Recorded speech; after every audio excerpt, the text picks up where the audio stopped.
44 minutes from Wolf to downtown. Outbound 29 minutes downtown to 390. Kennedy, 42 minutes. O'Hare to downtown. 25 from Montrose. 15 of the Express. Outbound 32 minutes downtown to the airport. Stevenson, 40 minutes. 355 to Lakeshore Drive. Ryan is 20 minutes. 95th to downtown. I-57, 13 minutes. I-80 to the Merchant Mission. 422. I'm Jim Talamonte. On AM 560, The Answer. Chicago's Morning Answer continues next. AM 560 Weather Center forecast. Sunny to partly cloudy, breezy and warm. High 82, clear and 62 overnight. Sunny, pleasant tomorrow. High 78. Currently 68. Next news at 8. Breaking news as it happens. Chicago's Morning Answer with Dan and Amy continues next on AM 560, The Answer.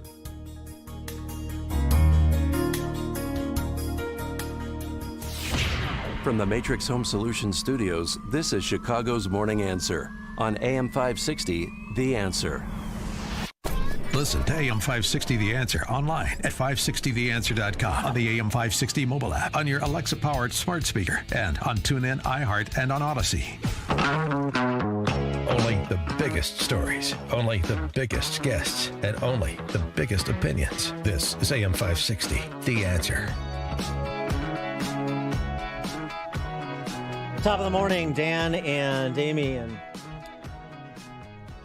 for those who don't think there is an ideology that connects identitarians, I submit another exhibit for your consideration, and that is the unintentionally hilarious piece by ABC7 Chicago's Evelyn Holmes over the weekend profiling the drag queen or trans LGBTQ plus BLM parade. You got all those vowels and consonants? A lot going on there. LGBTQ I missed the first one. parade on behalf of Black Lives Matter. Well, it really truly was a celebration, but of inclusion, but with a distinct purpose. That drag march for change happened once again in this North Side neighborhood. Drags march for change. Trans lives matter! They marched demanding equality and racial justice. Unless we do radical change, nothing's going to change.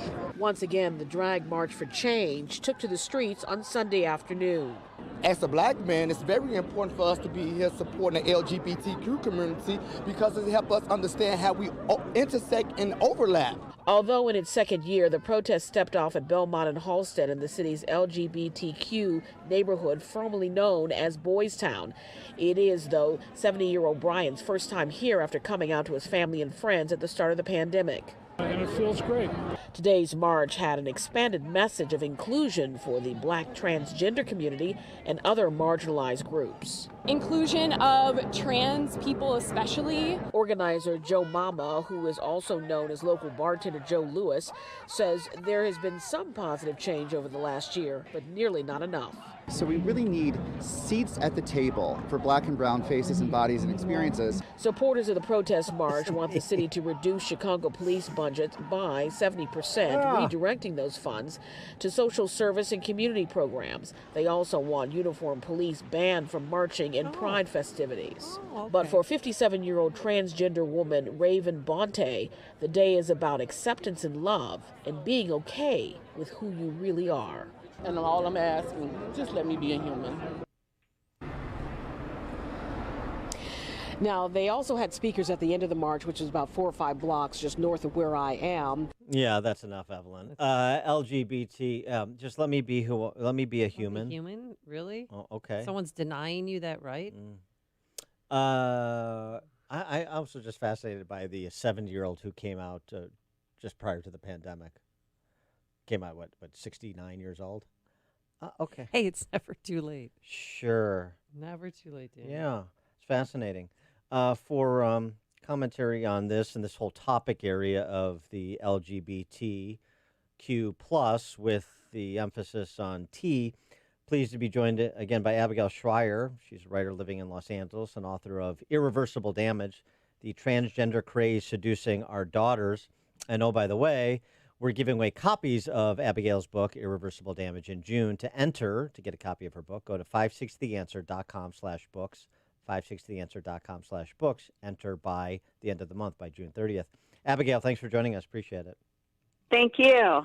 What about marches like the one we just profiled here in Chicago over the weekend that are all about inclusion and seats at imaginary tables and voices and experiences and so forth? Well, I think that the gay movement traditionally was about those things, but what's going on now is very, very different.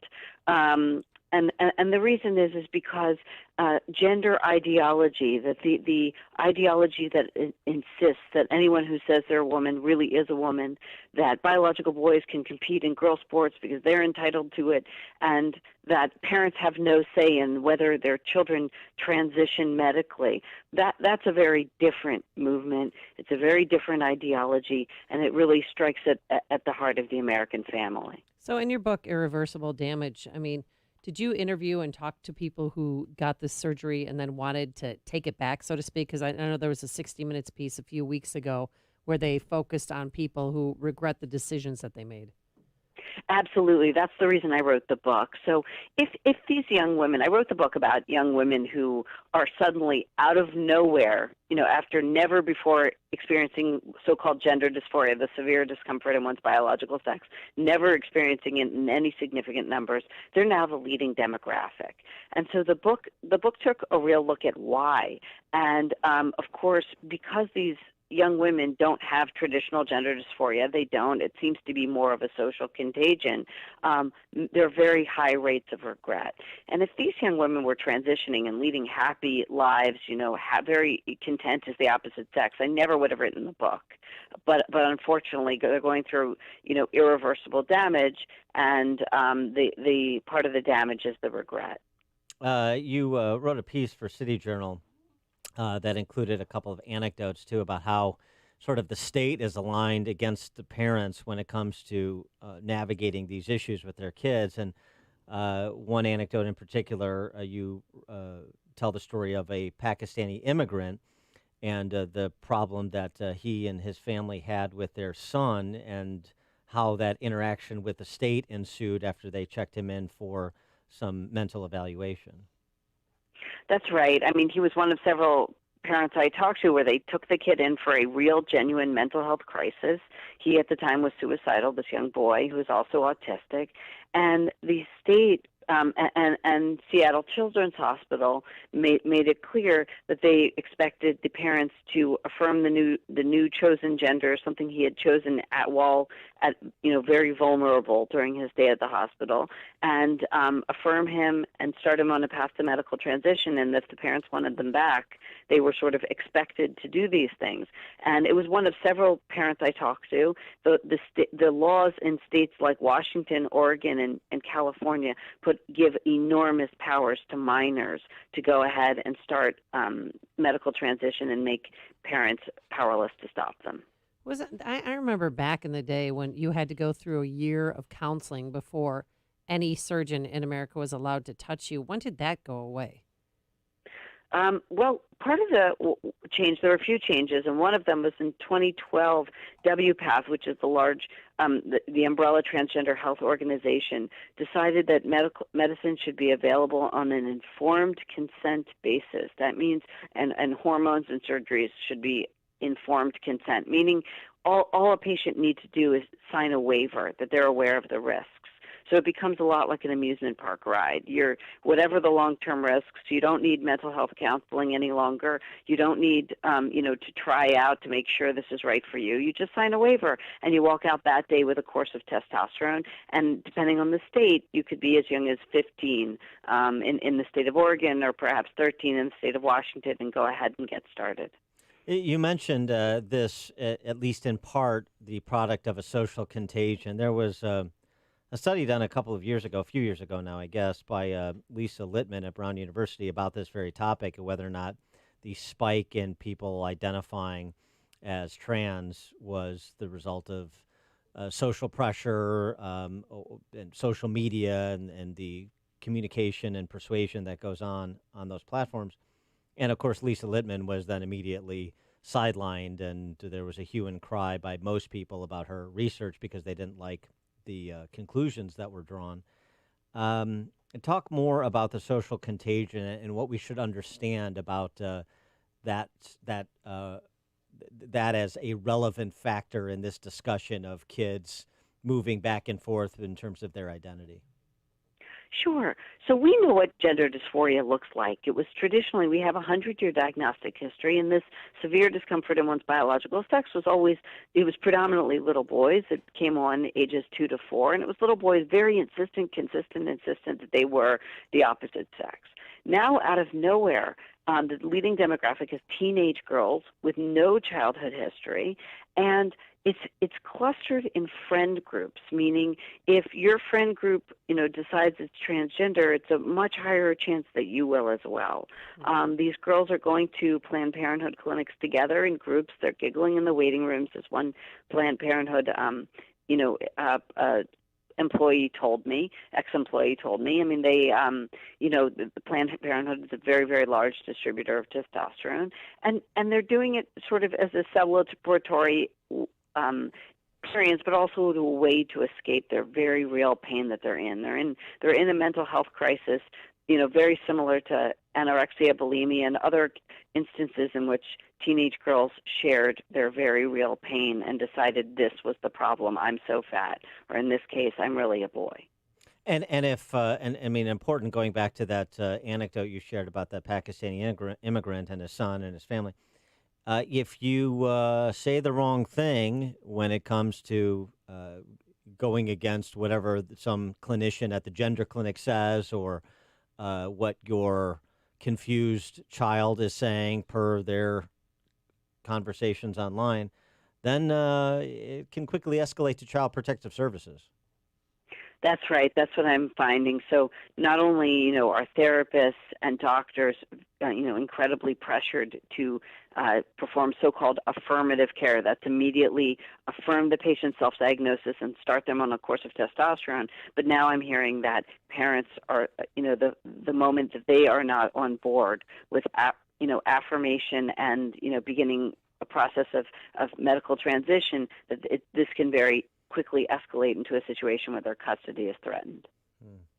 This may seem like less important than obviously, physical procedures on people, but culturally, when people say in reaction to people putting pronouns after their name, or when they close a letter, he, him, she, her, they, theirs, blah blah blah. Hey, look, if they want to do that, what's the big deal? Who does it hurt? What do you say to the who does it hurt argument? It's interesting. So, I suppose it depends on the context. Like I don't have a massive problem with people using their own pronouns. The problem is the coercion. And right now we're seeing a tremendous amount of coercion, especially with young kids in school who show up, who are socially awkward, who are struggling with mental health problems like anxiety and depression. They find, and this is predominantly white girls, they find that the one way to gain acceptance is certainly not by having the white identity, but by escaping into an LGBTQ identity where they might get more acceptance. And so you're seeing extremely high rates of trans identification. And look, if this were just about identification, I would never have written the book. Unfortunately, they're being fast-tracked to hormones and surgeries, and these are highly risky and experimental. It's a moneymaker. I mean, look at Lurie's Children's Hospital. They have a whole, gender reassignment wing in their hospital now. It is a major moneymaker, and I'm told by surgeons that unfortunately it's such a huge moneymaker that very often the people administering these treatments are in no position to do it. They haven't had the training that you really ought to in peripheral nerves and things like that before you perform the surgery. But it seems to me, the pronoun thing, that, who does it hurt? What's the big deal? Sort of the same deeply robust argument that was made in favor of or with tacit acceptance of marriage redefinition. This is all part of a cultural tapestry, and you're popularizing something by participating in a lie about children's biology, or about biology generally speaking, when you have adults and heads of organizations saying you can call me he, him, or she, her. To me, it is impactful because exactly what you're talking about, it aids and abets the social contagion that you're seeing at the local level. Now you see adults, now you see people in positions of authority, successful people participating in this falsity. Yes, I mean, I suppose I would say, look, I have no problem. I know a lot of transgender adults, and I certainly use in when I'm in the conversation with them, I use whatever pronouns they would prefer, and I have no trouble doing that. The problem is I do think it becomes dangerous when we engage in public lies like trans women are women, and it causes it does create all kinds of unintended consequences because of course they aren't trans women are trans women, but they aren't women. But the moment you commit yourself to lies like that, you can't explain why they don't belong in, say, a battered women's shelter or a prison. Right. Yeah. You can't explain why men aren't birthing people, as Joe Biden's budget would have you believe, for example. Abigail Shrier, she's a writer living in L.A. She's the author of Irreversible Damage, The Transgender Craze Seducing Our Daughters. And again, we're giving away copies of her book, Irreversible Damage, in June. 560theanswer.com/books. Enter by the end of this month, June 30th. Abigail, thanks so much for joining us. Good luck with the book. Thank you. Thank you. And she joined us on our turnkey.pro answer line. The stories you need to know to start your day. This is Chicago's Morning Answer on AM 560.